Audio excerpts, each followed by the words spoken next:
चलिए friend video start करते हैं। आज का टॉपिक है chapter 6 what is bill of exchange, जिसे हिंदी में विनिमय के विपत्र बोला जाता है।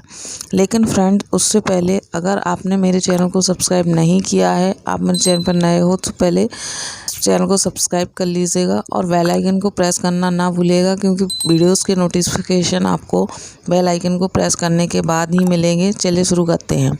इससे पहले वाले वीडियो में हमने सेलर की बुक्स ऑफ अकाउंट में बिल्स रिसीवेबल की जनरल एंट्री कैसे की जाती है देखा था। अगर आपने पहले वाला वीडियो नहीं देखा है तो पहले जाकर वह वीडियो देख लीजिएगा, उसके बाद ही आपको यह वीडियो समझ आएगा। मैंने डिस्क्रिप्शन बॉक्स में उसका लिंक दे रखा है, वहाँ से आपको वह वीडियो मिल जाएगा। आज की इस वीडियो में हम देखेंगे कि वही एग्जाम्पल को वायर अपने बुक्स ऑफ अकाउंट में कैसे एंट्री करेगा।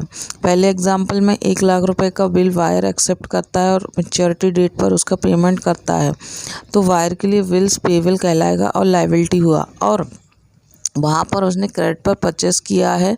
जब क्रेडिट पर परचेस करते हैं तो परचेस अकाउंट डेबिट किया जाता है और क्रेडिटर जो हमारी लायबिलिटी है वह इंक्रीज़ हो जाते हैं।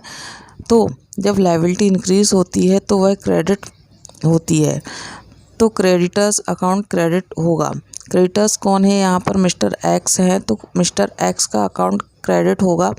एंट्री होगी purchase account debit to X account. Second entry में विल एक्सेप्ट करने की एंट्री है, तो एक्स अकाउंट डेबिट कर दिया जाएगा और बिल्स पेबल जो कि लायबिलिटी है इंक्रीज़ हो रही है, तो बिल्स पेबल अकाउंट को क्रेडिट कर दिया जाएगा। अभी देखिएगा यहाँ पर मिस्टर एक्स का अकाउंट ऑटोमेटिक डिस्चार्ज हो गया है। पहली एंट्री में मिस्टर एक्स को क्रेडिट किया था और दूसरी एंट्री में मिस्टर एक्स को डेबिट कर दिया गया है, तो मिस्टर एक्स का अकाउंट क्लोज हो चुका है। अब एंट्री जो आई वह purchase account debit to bills payable account, कहने का मतलब है कि परचेस किया गया है बिल्स पेबल के अगेंस्ट।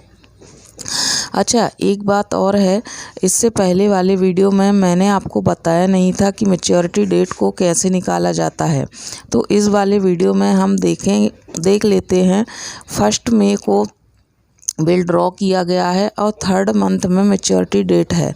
1 अगस्त को ड्यू डेट आएगी, उसमें 3 डेज़ ग्रेस पीरियड के ऐड करेंगे, तो 4 अगस्त को मैच्योरिटी डेट होगी। यानी कि जो बिल का पेमेंट है वह 4 अगस्त को किया जाएगा और यह ग्रेस पीरियड कंपलसरी हैं जो दिए जाते हैं और ड्यू डेट में इन्हें ऐड किया जाता है। मैच्योरिटी डेट 4 अगस्त है, यानी कि 4 अगस्त को पेमेंट किया जाएगा सेलर को। तो यहाँ पर कैश असेट है और बायर के यहाँ से असेट कम हो रही है, तो जब असेट कम होती है तो उसे क्रेडिट किया जाता है, तो कैश अकाउंट को क्रेडिट किया जाएगा और बिल्स पेबल अकाउंट को डेबिट किया जाएगा। और यहाँ पर देखिए bills payable account automatic close हो गया है, क्योंकि बिल्स पेबल अकाउंट पहले क्रेडिट था, अब उसे डेबिट कर दिया गया है। तो एंट्री क्या निकल कर आती है? Purchase account debit to cash account. लेकिन 3rd एंट्री होगी वह होगी bills payable account debit to cash account. अब यहाँ पर फर्स्ट एग्जांपल क्लियर हो गया होगा आपको। अब जो सेकंड एग्जाम्पल था उसमें मिस्टर वाई बैंक को पेमेंट करेंगे, तो 1st और 2nd एंट्री सेम रहेगी, लेकिन जो 3rd एंट्री है उसमें मिस्टर एक्स की जगह पर पेमेंट बैंक को किया जाएगा, तो एंट्री होगी bills payable account debit to bank account.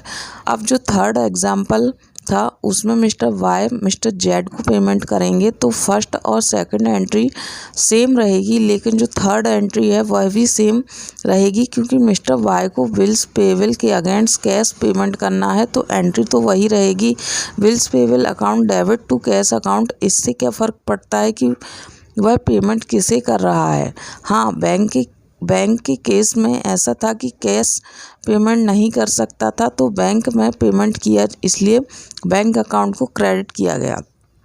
अभी इसमें एक और केस है जो हमने नहीं देखा है। सपोज कि सेलर के अलग अलग शहर में कस्टमर हैं, तो वह अलग अलग शहर में जाकर मैच्योरिटी की डेट पर बिल का अमाउंट कलेक्ट नहीं कर सकता है, तो इस कंडीशन में सेलर क्या करता है, उसके बैंक को बिल का अमाउंट कलेक्ट करने के लिए कहता है।